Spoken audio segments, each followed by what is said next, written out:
أعوذ بالله من الشيطان الرجيم. بسم الله الرحمن الرحيم. الحمد لله رب العالمين وبه نستعين. اللهم صل على سيدنا محمد النبي الأمي وعلى آله وصحبه وسلم. رب اشرح لي صدري ويسر لي أمري واحلل عقدة من لساني يفقه قولي ولا حول ولا قوة إلا بالله العلي العظيم. إلهي أنت مقصودي ورضاك مطلوبي، أعطني محبتك ومعرفتك. السلام عليكم ورحمة الله وبركاته. الحمد لله والشكر لله والصلاة والسلام على رسول الله أما بعد. Pertama sekali kita bersyukur kehadirat Allah Subhanahu wa taala yang telah melimpahkan dan mengurniakan kepada kita nikmat-nikmat yang sangat banyak zahir dan batin.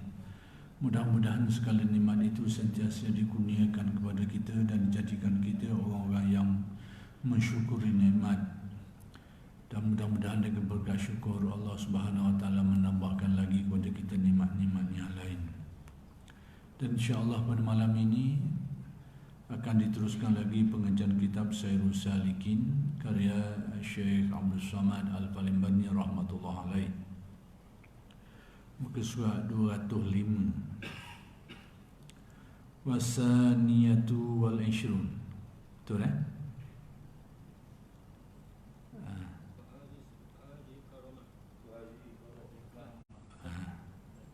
atas lagi fahazihi karamatun fid dunya. Terus ni.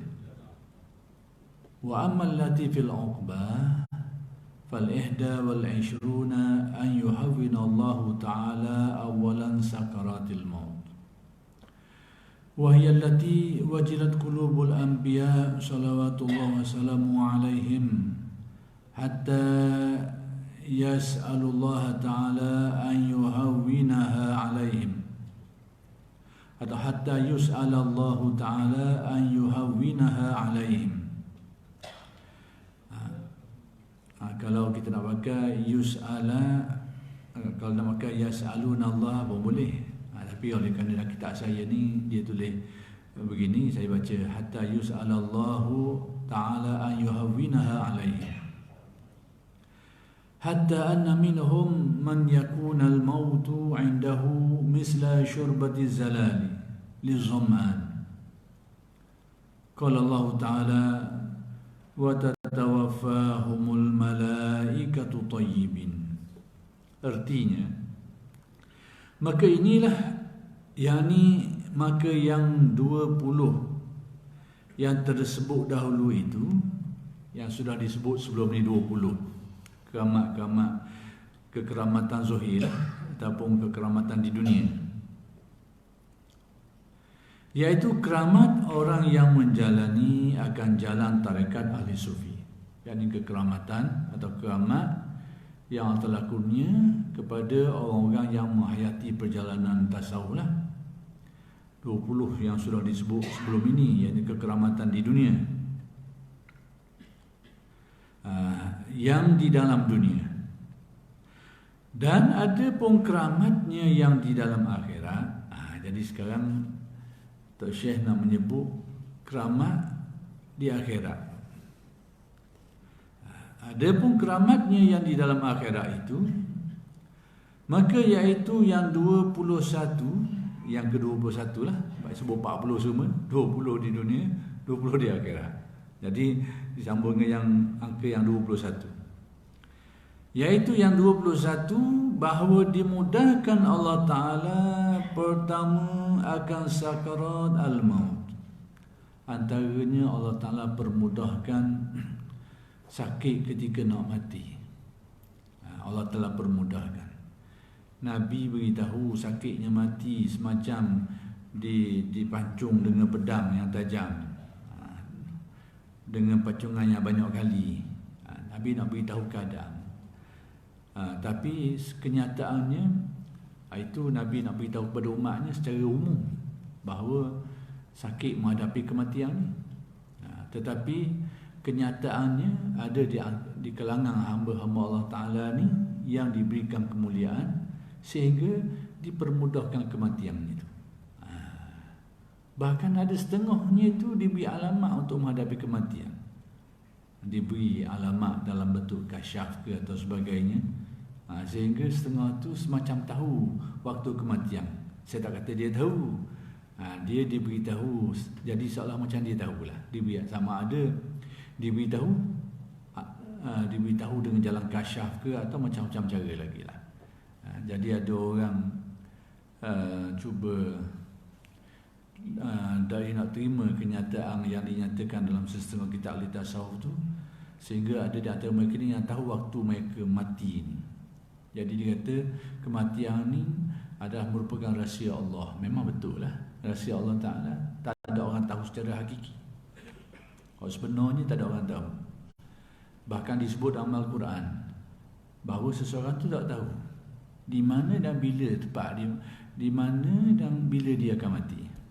Tidak diberitahu. Tapi kita kena ingat itu kenyataan yang umum dan kenyataan yang hak asal dia.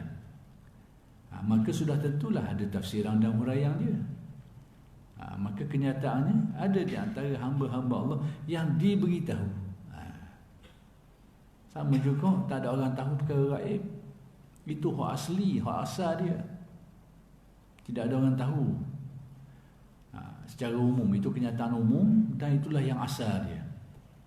Walau bagaimanapun ada di antara hamba-hamba Allah yang diberitahu, yang diajar, yang dimaklumkan tentang beberapa perkara gaib. Hak mudahnya kita nak tengok benda macam ni sebab kita ada setengah orang ni dia tak nak terima kenyataan ada orang tahu mati tu, kerana dia pakai kenyataan umum bahawa tak ada orang tahu mati dia tu. Dan memang itu disebut dalam Al-Quran. Tapi kita kena faham perinciannya, kita akan tengok ada. Sama juga macam apa-apa yang berlaku yang akan datang. Apa-apa yang akan berlaku di masa akan datang tu termasuk perkara gaib yang tak akan berlaku lagi, yang belum berlaku tapi akan berlaku. Siapa dia tahu? Pada umumnya tak ada orang tahu. Itu hak asal dia. Itu kenyataan umum dan itu asalnya. Tapi perinciannya ada orang yang diberitahu oleh Allah, nabi-nabi dan rasul-rasul dengan wahyu mereka ni diberitahu tentang apa yang akan berlaku. Kita sendiri sedia maklum, Nabi memberitahu kepada kita banyak tentang perkara-perkara yang akan berlaku di akhir zaman. Dah tu kerana tu kita kena fahamlah bahasa ni bahawa ini adalah huraian dia. Tapi hak asal dia, hak sebenarnya, hak asalnya tak ada orang tahu. Kecuali yang diberitahu oleh Allah. Maka nabi-nabi dan rasul-rasul pun begitu jugalah. Mereka ni orang yang diwahyukan Allah, maka diberitahu antaranya tentang apa-apa yang akan datang. Dan banyaklah apa-apa yang Nabi beritahu kepada kita tentang apa-apa yang akan berlaku di akhir zaman ni. Jadi kita kena faham kenyataan ni. Demikian juga tentang mati ni. Hak asal dia, hak sebenarnya tak ada orang tahu. Dia mati di mana, bila dia mati. Dan memang disebut dalam Al-Quran pun perkara itu. Apa ni, wala tamma nafsun bi ayyi ardin tamu tu. Seorang tu tak tahu dia mati mana. Itu kenyataan hak asal dan kenyataan umum. Perinciannya, tafsiran dia, maka ada di antara mereka itu orang yang diberitahu. Kalau para nabi dan rasul-rasul diwahyukan, kalau para awliya ni diilhamkan atau dikasyafkan. Itu kita kena faham balik. Jadi diberi kekeramatan di dalam akhirat itu. Apa ni? Dan pertama akan sakaratul maut. Yang ini dipermudahkan menghadapi kematian. Jadi Nabi, apa yang kita dengar dalam hadis Nabi tentang sakitnya kematian ni, seumpama dipacung berkali-kali dengan pedang ni, tentang itu adalah kenyataan yang umum. Nabi dah beritahu kepada umat ni sakit menghadapi kematian. Tetapi secara tafsiran dia, penelitian dia, ada di antara mereka ni yang dipermudahkan Allah kematian tu. Benda macam ni kita kena tengok. Sebab itu benda-benda macam ni perlukan kepada kealiman ulama. Ulama kita ni dia tengok banyak dalil. Tapi yang menjadi masalah sikit kita hari ni, ada apa ahli mana ni tahu sedalil, dia pakai tu je lah, hak lain sebab dah kena lalu lah. Ni penyakit yang tiba hari ni, itulah punca dia. Dia tahu 2-3 perkara dan dia anggap tu je, ada orang lain. Mulalah berlaku. Sebab tu kita ni lebih banyak kepada kita ambil hak alim ulama yang kita yakin mereka ni lebih mendalam ilmunya, lebih luas ilmu dia, kemudian lebih warak lagi, lebih zuhud lagi, lebih takwa lagi, yang mereka ni kita agak jujur dengan ilmu, tak ada tujuan tu tujuan lain, memang dia beritahu atas dasar keilmuan semata-mata, kejujuran mereka ni. Jadi kita banyak berpegang kepada ilmu ulama dalam bab ilmu ni kerana kita rasa kita tak mampu. Nak tahu sedua tu boleh lah, 2-3 perkara je mengaji tu, tapi perkara keseluruhan tu kita rasa kita tak apa nak mampu mana. Orang pernah tanya Syekh Ali Jumaah, bekas mufti Mesir tu, Tok Syekh ni tak mudah. Kalau nak cari hari ni alim macam dia tu, ada kata payah dah nak cari alim macam dia. Tapi orang tanya dia, sebab apa dia kenapa dia bertaklid kepada mazhab tu mazhab ni? Kerana dia kata aku rasa tak dapat mengetahui dengan baik tentang sesuatu tu. Sebab tu kerana dia lebih yakin kepada imam-imam mujtahid yang lebih diyakini tentang keilmuan dia, kewarakan dia, kezuhudan dia. Jadi kita rasa kita tak mampu tahu macam tu. Sebab tu dia ikut imam-imam. Kalau kita ni rasa tahu serba-serbi, kalau tahu serba-serbi, bolehlah jadi mujtahid sendiri. Tu pun kalau tahu sungguh. Masalah sekarang berasa tahu, tu sakit. Berasa tahu serba-serbi. Ni yang lemah kita ni, berasa tahu banyak. Kalau tahu sungguh tak apa pula. Jadi hari ni jadi kita kena tengok benda macam ni banyaklah huraian-huraian dia. Baik, dipermudahkan sakrat al-maut ini, kerana pada asal dia kematian ni memang sakit, menyesakan, tapi ada orang yang dipermudahkan. Maka antaranya termasuklah kekeramatan yang Allah Ta'ala beri kepada golongan awliya ni, orang-orang yang jujur menghayati agama. Bebanang tu Nabi-Nabi dan Rasul pun takut nak menghadapi. Ini juga kenyataan umum. Kalau kita perhatikan secara yang detail, kita nak buka sikit, memang ada di antara mereka itu takut menghadapi kematian. Takut apa? Kerana terasa menghadapi sesuatu yang beban, yang berat ni. Kematian ni satu benda yang berat. Mereka ni takut menghadapinya. Tetapi kita akan dengar juga beberapa perkhabaran berkait dengan mereka ni, ada yang rindu nak mati. Jadi gitu. Jadi kita kena fahamlah, mereka takut menghadapi kematian dari sudut mana, dan mereka rindu nak menghadapi kematian dari sudut mana. Dua-dua tu ada keterangan belaka. Jadi sekarang ni diberitahu di sini tentang sakratul maut tu, iaitu huru-hara kesusahan ketika nak mati ni, bebanang ataupun kesakitan huru-hara nak menghadapi kematian ni, sehingga Nabi-Nabi dan Rasul pun takut nak menghadapi semua tu. Kecuk kata orang. Oleh hati segala anbiya salawatullah dan salamnya atas mereka itu. Baik, daripadanya, yakni terhadapnya, mereka ni kecuk, takut menghadapinya, hingga memohonkan mereka itu akan Allah. Jadi kalau tengok terjemahan ayat atas tadi tu, molek jadi gini lah, hatta yas'alullah. Dia kena tambah waw alif ujung.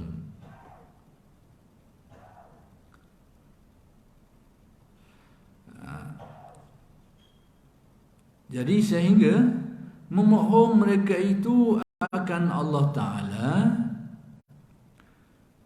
bahawa memohonkan mereka itu akan sakratul maut itu. Yang mereka memohonkan akan Allah Ta'ala, bahawa memudahkan mereka itu akan sakratul maut itu. Jadi mereka ni, para Nabi dan Rasul ni, minta dengan Allah Ta'ala, berdoa kepada Allah supaya apa? Dipermudahkan sakratul maut ini. Nabi-Nabi dan Rasul mereka ni takut menghadapinya, kita ni lebih-lebih lagi lah. Itu Nabi-Nabi dan Rasul-Rasul yang kita tahu tak bertaraf maksum. Tapi sekalipun begitu, mereka gementar ataupun merasa takut untuk menghadapi kematian ni. Hingga setengah daripada mereka itu, pada ketika matinya itu, seperti meminum air yang terlebih sejuk, lagi terlebih manis bagi orang yang dahaga. Nak dibayangkan, ada di antara mereka ini yang diberi kemuliaan oleh Allah, sehingga mudah nak ketika nak mati tu. Seumpama apa? Seumpama orang tengah dahaga, minum air sejuk, air batu tu manis pula. Air sejuk dah manis, sedap lah, air sedap. Jadi salah satu kekeramatan yang Allah Ta'ala beri kepada mereka ni, iaitu mereka menghadapi kematian dengan cara yang sangat mudah, bahkan dengan kelazatan. Diumpamakan macam minum air sejuk dan manis bagi orang yang sangat dahaga. Mana kadang. Jadi semua ini berlaku secara kekeramatan. Jadi sebab itu kita kena fahamlah dalam perkara ini tentang sakratul maut ni, wahara menghadapi kematian. Secara umumnya memang menyeksakan. Walau bagaimanapun ada orang yang dipermudahkan oleh Allah. Jadi kita kena faham gitu. Sebab kalau kita tak faham gitu, kita akan bertembung lah. Kita mengaji kitab, orang kaum pula menghadapi kematian ni sangat menyeksakan, susah. Tiba-tiba kita dengar cerita pula ada orang mudah sangat menghadapi kematian. Dan mana ni? Kena faham. Hak asas dia, hak umum, kenyataan umumnya, hak asalnya memang menyeksakan dan susah. Tetapi ada orang yang dipermudahkan, dipermudahkan oleh Allah Subhanahu Wa Taala untuk menghadapi kematian. Antaranya ni yang disebut kekeramatan ni, sehingga ada antara mereka itu sangat mudah menghadapi kematian itu. Seumpama tadi tu, diumpamakan seperti orang tengah dahaga, minum air sejuk, manis pula, sedap.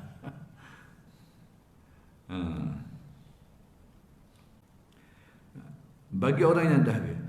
Baik, seperti firman Allah Ta'ala bagi mereka itu, seperti yang Allah Ta'ala sebut dalam Al-Quran lah. Baik, yang mematikan mereka itu padahal mereka itu sangat baik. Itu maksud daripada firman Allah, iaitu kalau dalam Al-Quran, wa tatawaffahumul malaikatu tayyibin, yang mematikan mereka itu, yakni para malaikat itu yang datang mengambil nyawa orang tu padahal mereka itu sangat baik, yang dalam keadaan baik, dalam keadaan tak sakit ataupun tak ada menanggung kepayahan dan sebagainya, tayyibin, dia kan baik. Maksudnya keadaan selesa, bagus dan sebagainya. Ini sebahagian daripada anugerah Allah kepada orang yang menghayati perjalanan tasawuf, kata Tok Syekh ni lah. Dan ini juga disebut oleh Al-Ghazali dalam kitab dia.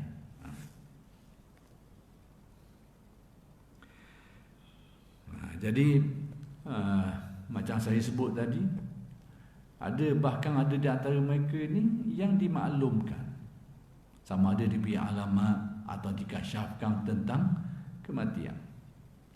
Diberitahu. Termasuklah Al-Imam Al-Ghazali, seperti yang diriwayatkan cerita dia.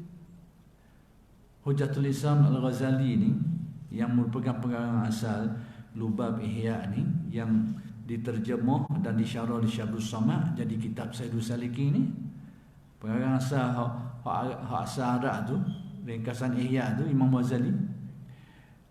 Macam mana dia menghadapi kematian?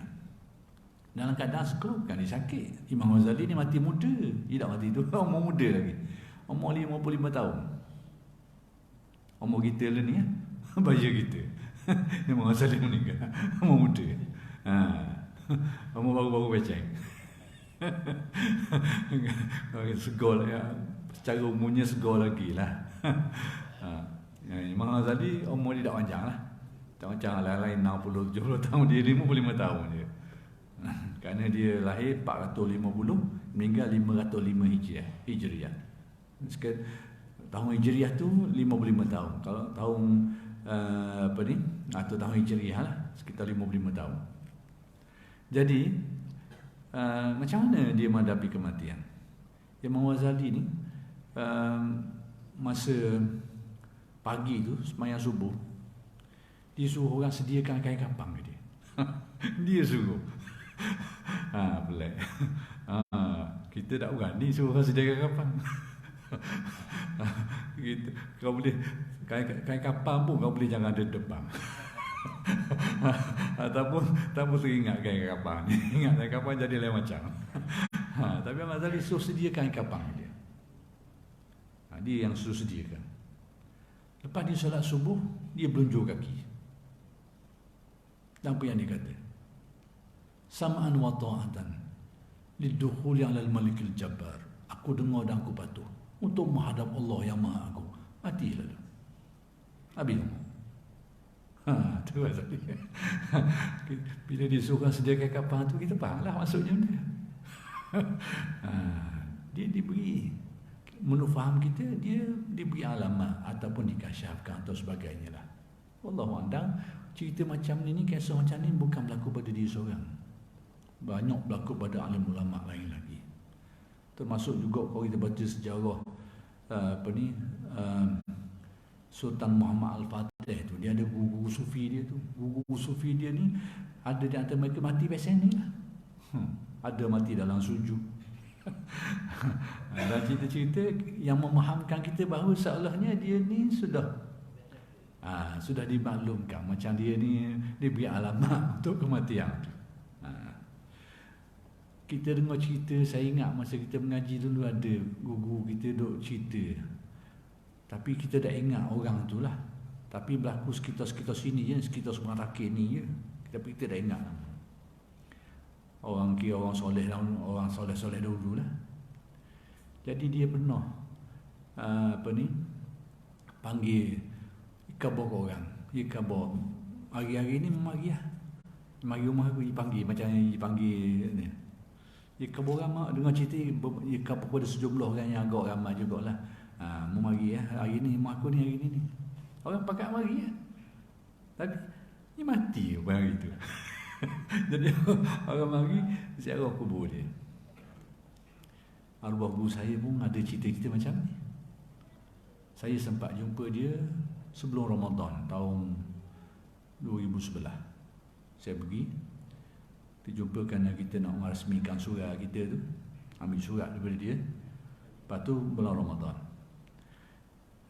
Kita ada laporan ceritanya, dia pesan kepada ramai orang supaya mari pada lepas hari raya. Kita jarang pergi ke sana hari raya ni, hari raya terraya rumah. Tapi adalah jemputan-jemputan tu, dengan kita dengar daripada ramai orang yang dapat jemputan tu supaya mari lepas hari raya. Tapi ternyata itulah waktu dia kembali ke rahmatullah. Jadi orang gitu, orang kita hendak mengacang ni dah pergi lah. Tapi bila kita tahu kita nak pergi, tapi tak ada tiket, habis licin. Penuh orang. Jadi lautan orang situ. Tiket tak ada. Tak ada kita beberapa hari lepas tu, beberapa lama lepas tu baru kita sempat pergi lah. Tapi nak beritahu cerita-cerita macam ni banyak kisah. Ustaz, macam kisah-kisah bab sekaratul maut ni kata tengok adik-adik lagi. Nabi cuma cerita orang beriman, orang tak beriman. Jadi mana hak azab-azab tu hendak beriman, masuk dalam kategori itu secara spesifik kita tak tahu. Boleh kata jauh kafir. Lepas tu hak molek ni hak dipanggil nyawa ni keluar, paling mau panggil keluar. Hak tu masuk orang beriman. Okey, orang beriman. Orang beriman tak benar. Macam kita ni Ustaz. Hak pasal setakat-takat 50 makan ni mana? Tadi ya atas guru lah, guru nak beri bonus extra. Makan rendah tapi mungkin guru je baik untuk guru ataupun je baik dengan tu. Boleh extra banyak juga. Kinilah macam saya kata tadi. Kenyataan umumnya macam tu lah. Pertama sekali diberitahu secara umum bahawa sakaratul maut ni satu keadaan yang sangat menakutkan. Umum. Benar ada pecah. Orang mukmin kebahagiaan dan kemudahan. Orang kafir kesengsaraan kesusahan. Di kalangan mukmin ni pula dia banyak pesen juga. Banyak keadaan dia. Banyak kategori pula. Makkah dulu ni banyak kau ni. 50 ada, 60 ada. Jadi banyak. Jadi yang dimasukkan di sini ni, di kalangan orang mukmin yang mati ni, dipermudahkan ibarat agak kalau kau Makkah kat 100 lah. Gua macam mana? Japo. Kau grade Japo lah. Dipermudahkan. Jadi begitulah lebih kurang. Jadi ada kenyataan umum dan ada kenyataan khusus. Bila kita baca itu kenyataan umum tadilah. Nabi nak beritahu kepada umat dia kenyataan umum. Dan dia pun tak meninggal pada hari Jumaat, dia hari Khamis. Ya. Jadi Nabi, apa yang berlaku pada Nabi itu tasyrik. Tasyrik ni nak menyatakan hukum kepada umat dia. Adapun kenyataan yang berlaku ni, maka adalah keterangan-keterangan lain. Itu kena faham macam tu lah.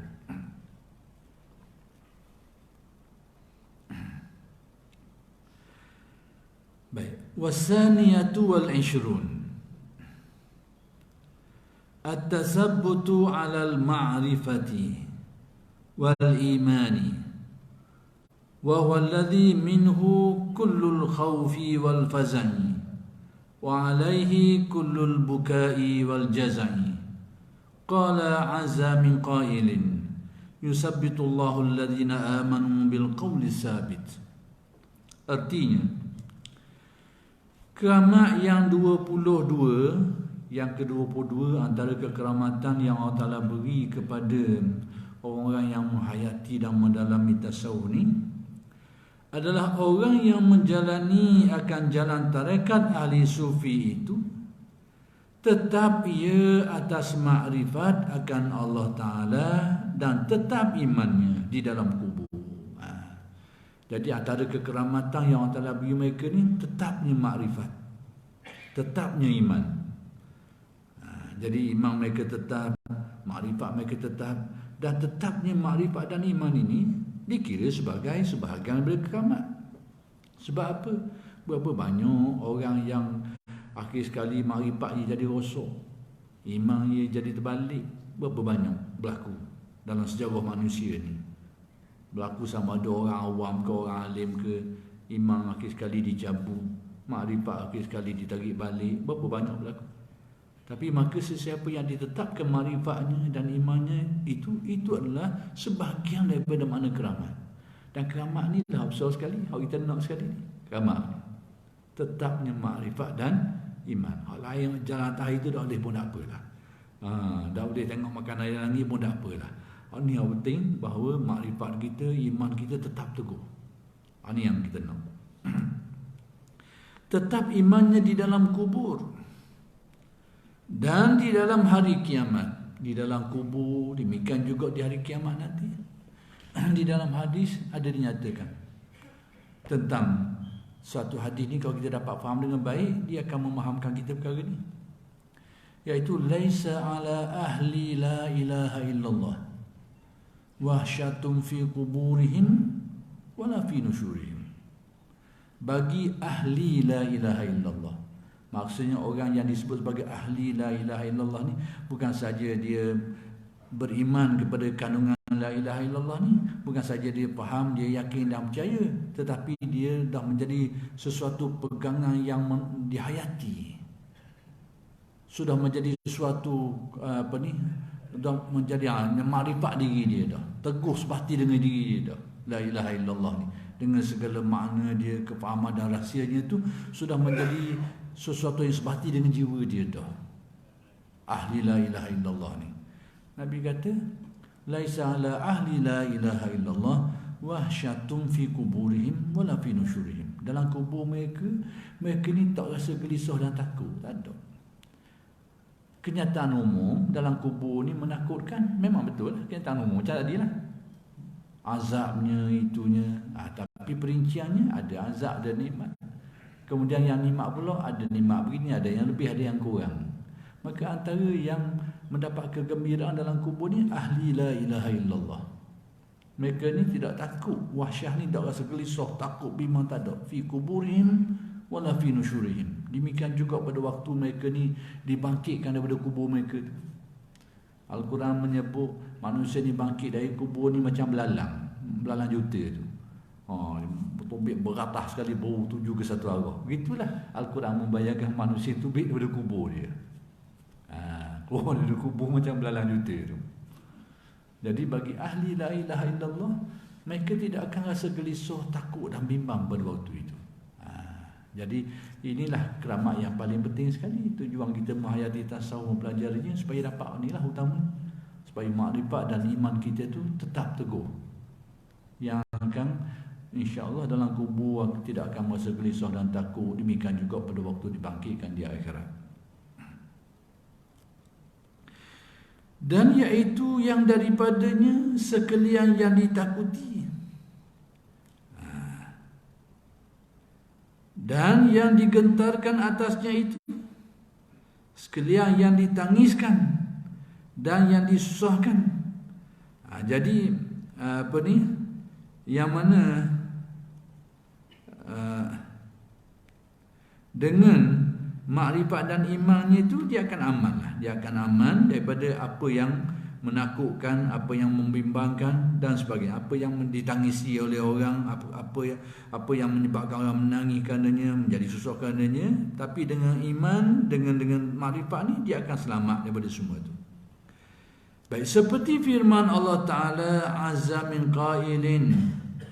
Yang dimaksud firman Allah tu, menetapkan Allah Ta'ala akan mereka itu yang percaya itu, yakni yang beriman itu, dengan perkataan yang tetap. Yakni Allah Ta'ala meneguhkan orang-orang yang beriman ini dengan kata-kata yang tetap. Kata-kata yang tetap ini kata-kata apa? Menurut ahli tafsir, al-qawlus sabit, kata-kata yang tetap, yang teguh ini, iaitu kalimat la ilaha illallah. Maka sebab itu kalau kita tengok sejarah-sejarah Syekh Abdul Qadir sendiri yang telah kita baca dulu, sejarah hidup dia. Syekh Abdul Qadir ni, orang-orang yang mari jumpa dia, mula-mula sekali yang dia ajar la ilaha illallah. Sama ada orang mari itu penzina ke, perokok ke, penyamung ke, orang jahil ke, siapa saja, orang baik ke, tak baik ke, mula-mula sekali yang diajar oleh Syekh Abdul Qadir, yang diajarkan, yang diperingatkan atau ditalkinkan dengan la ilaha illallah. Sebab apa? Kerana harga kalimah tu. Maka di sini diberitahu bahawa Allah Ta'ala meneguhkan orang yang beriman dalam kubur tu. Bagaimana diteguhkan? Bil qawli sabit, dengan kata-kata yang teguh. Ahli tafsir kata, kata-kata yang teguh ini kalimat la ilaha illallah. Sebab itu Nabi bersang kita supaya selalu sebut kalimah, membiasakan menyebut kalimahnya. Nabi pesan kepada sahabat, jadidu imanakum, tajdid imanmu itu, keyakinan kita belajar usuludin, i'tiqad, akidah tu, perbaharukan dia. Dah nak buat guna, nak memperbaharukan. Kita mengaji dah sifat 20, wujud, dan bakar dan sebagainya, kita faham dah tentang Allah Ta'ala. Nabi kata tajdid, perbaharui. Dah perbaharui, nak buat guna, nak baru dia tu supaya dia tak lusuh, supaya tak lemah, sentiasa kuat, sentiasa menjadi teguh. Sahabat tanya, kaifa nujaddidu imanana ya Rasulullah, bagaimana cara untuk tajdid iman kami ya Rasulullah? Nabi beritahu, aksiru min qawli la ilaha illallah, kau banyak mengucap kalimat itu. Itu cara yang Nabi ajar. Itu yang Nabi ajar. Sama ada dia alim ke, dia jahil ke, dia ahli ta'at ke, ahli maksiat ke, Nabi umumkan tajdid imanmu itu dengan membanyakkan la ilaha illallah. Kalimah tu Nabi ajar, aksiru min qawli la ilaha illallah. Hari ni ada orang marah, duk banyak sebut kalimah la ilaha illallah. Ini marah dia orang sekarang. Kita pun tak erti nak kata lah. Dunia hari ni macam-macam boleh jadi. Ada orang marah. Sedangkan itulah yang ditunjukkan oleh Nabi. Bahkan Nabi pesan kepada kita, cuba kita perhati molek-molek. Orang yang manusia ni ada dua masa dia, masa berharga dia, masa dia dilahirkan dan masa dia mati. Setiap orang kena lalu belaka waktu tu. Hak tengah tu macam-macam lah, masa nikah, masa ni. Waktu dia kira ada orang nak nikah, ada orang 2-3 kali nikah, macam-macam. Tapi hak tetap sekali seorang hidup dan mati. Hari sejarah. Hak ni ada dan jadi semua orang. Tak ada dari dia, tak ada benda ni. Dua ni ada. Jadi yang paling penting sekali saat manusia mati. Itu pemisah, bahagia celaka duduk situ. Jadi sudah tentulah Nabi mengajarkan kita sesuatu yang paling berharga untuk masa itu tu. Dan apa pesan Nabi kepada kita untuk menghadapi masa itu tu? Lakinu mautakum la ilaha illallah. Ajar orang yang nak mati. Orang yang nak mati tu panggil muhtadar. Muhtadar ni orang yang sedang menghadapi sakratul maut lah, menghadapi kadang-kadang yang antara hidup dan mati tu, sakratul maut. Sakit nak mati.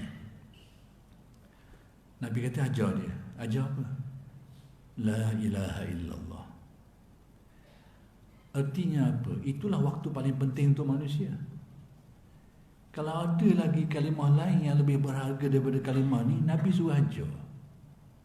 Tapi ternyata waktu yang paling penting ini tidak ada kalimat lain yang Nabi suruh ajar kecuali la ilaha illallah. Kita tengok situ-situ kita faham dah. Kita faham dah harga kalimah ni.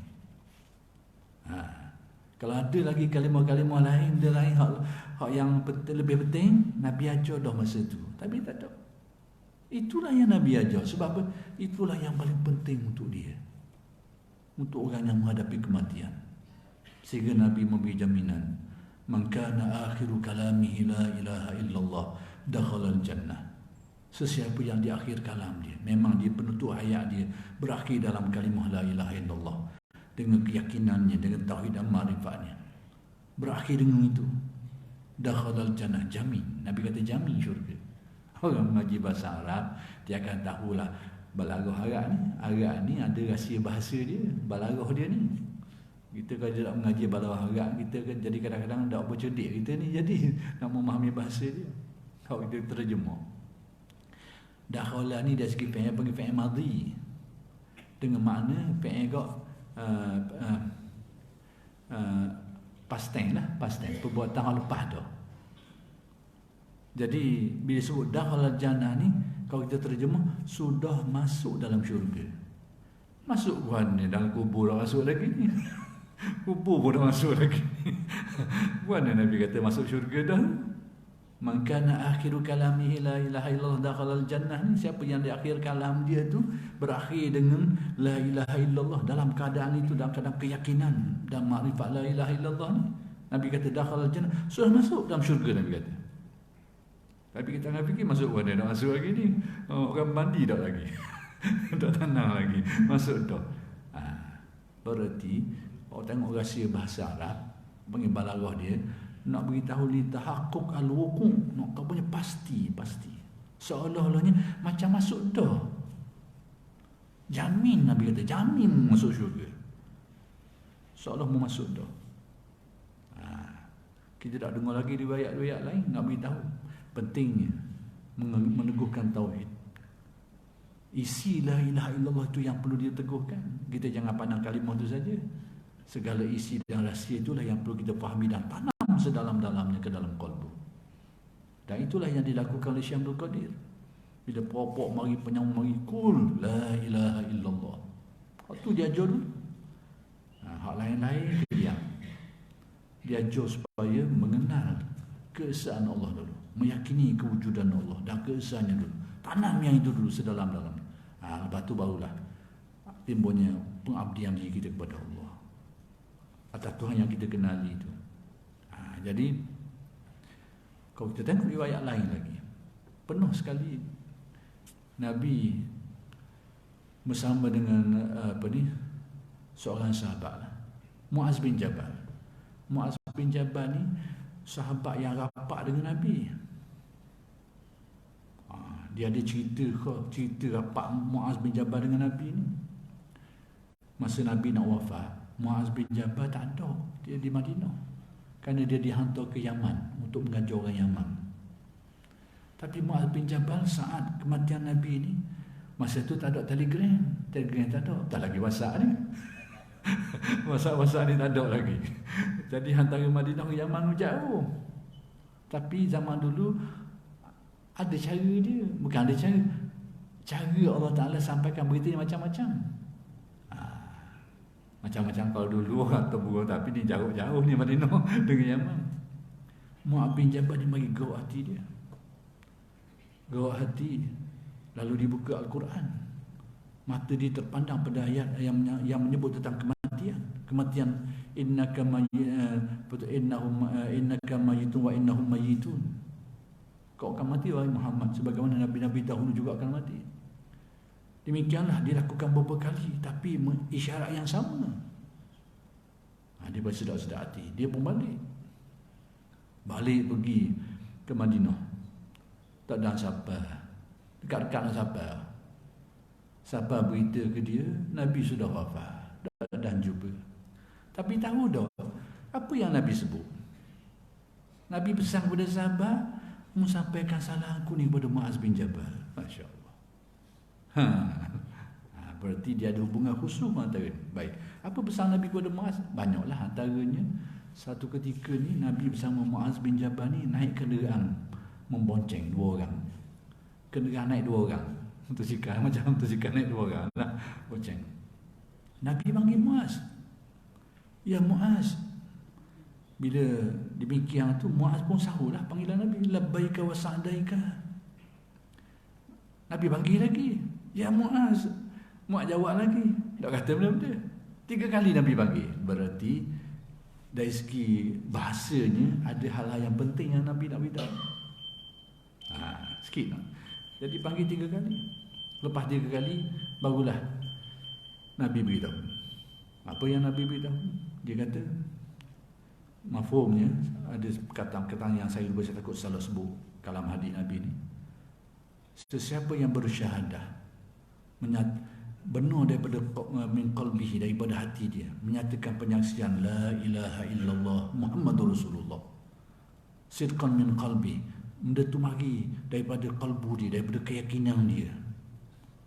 Siapa yang bersyahadah ni, Allah Ta'ala mengharamkan neraka ke atasnya, walaupun apa yang telah dilakukan sebelum, walau apa pun yang pernah dilakukan sebelum ini.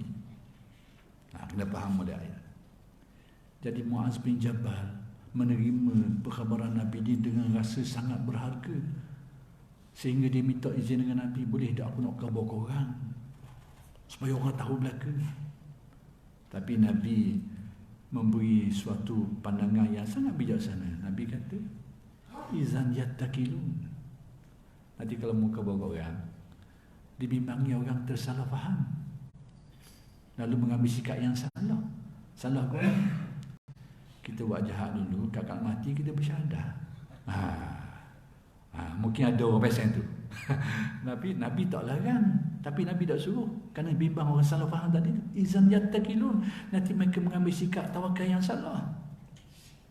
Maka sebab itu Mu'adz tidak meriwayatkan hadis ni, sehingga bila dia nak mati, barulah dia kabur ke orang riwayat hadis ni. Itu pun dia rasa macam salah. Dia rasa macam salah. Tapi apa yang diberitahu oleh Nabi itu tidak salah. Macam mana nak beritahu? Balik pada asal tadi, habis malam ni. Bahawa kalimah la ilaha illallah, itu teguhnya makrifat, teguhnya iman. Jadi oleh kerana sedang masuk waktu isyak, kita bertisahkan dulu dan insyaAllah akan bersambung pada kuliah-kuliah yang akan datang. Aku qawli hadza wa astaghfirullahalazim li wa lakum. Assalamualaikum warahmatullahi wabarakatuh.